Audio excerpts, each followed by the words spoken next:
Ar y gytre trwy'r amser mawr. Sorta fe mas, neu fydde moyn yn arian rent. Ti'n briod nawr, anyway.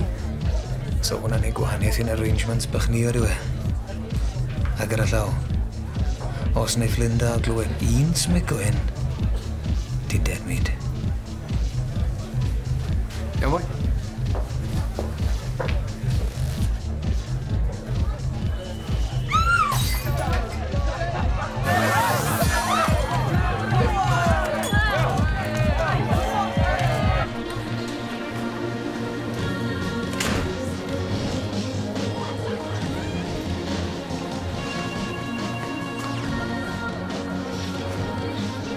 Griffith, be da chi'n neud yn o'r tad?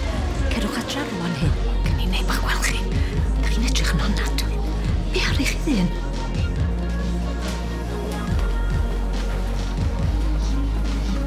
Ti a fi, Griffith bach. Ddaru am y sports ni'n cael dyn gilydd.